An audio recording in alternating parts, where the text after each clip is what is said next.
ক্যারিয়ারের বেশিরভাগ সময় লিওনেল মেসি কাটিয়েছেন বার্সেলোনায়। 2021 সালে বার্সা ছেড়ে তাকে পাড়ি দিতে হয়েছিল ফরাসি ক্লাব পিএসজিতে।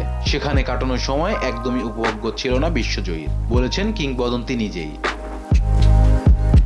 37 বর্ষী মেসি বলেছেন, সবসময় মনে হতো এমএলএসে খেলার কথা। আমার মনে হয় এই কথাটি একাধিকবার বলেছি। এখানকার লিগ আমাকে আগে থেকেই আকর্ষণ করেছিল, তবে সবচেয়ে মজাদার বিষয় যেমন চাচ্ছিলাম এখানে ঠিক তেমনই।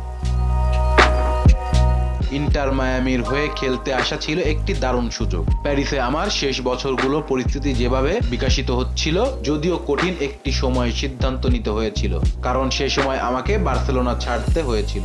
পিএসজির সেই 2 বছর মোটেও উপভোগ্য ছিল না। প্রতিদিনের প্রশিক্ষণ বা ম্যাচ নিয়ে খুশি ছিলাম না। এসবের সঙ্গে খাপ খাইয়ে নিতে আমার বেশ কষ্ট হচ্ছিল। সময়গুলো ছিল দুঃস্বপ্নের মতো। ইন্টারে আসার জন্য আমাকে ডাকা হচ্ছিল, কারণ এটি এমন একটি ক্লাব যা ক্রমবর্ধমান, খুব নতুন ক্লাব হিসেবে মাত্র কয়েক বছর ধরে কাজ করে আসছে। ক্লাবটিকে আবার বড় ক্লাবও পরিণত করতে সাহায্য করার ধারণাটি আমার পছন্দ হয়েছিল, এবং জানতাম এটি এমন একটি শহর যেখানে পরিবার নিয়ে থাকাও উপভোগ করব। যদিও খুব ভালোভাবে বিষয়গুলো জানতাম না, কারণ মায়ামিতে আসার আগে মাত্র কয়েকবার এখানে এসেছিলাম। মেসির আশা মেজর লিগ সকারে তার দল আরো বেশি এগিয়ে যাবে এবং দলটি লিগে নতুন মাত্রা যোগ করবে বলেছেন। এমএলএস এমন একটি লিগ যা পরিণত হচ্ছে এবং এটি ক্রমবর্ধমান হয়েছে। আশা করি মিয়ামির এগিয়ে যাওয়া থামবে না।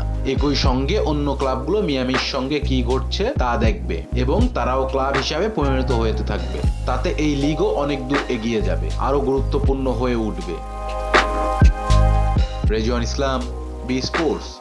Please subscribe our channel to get more information about Cricket World.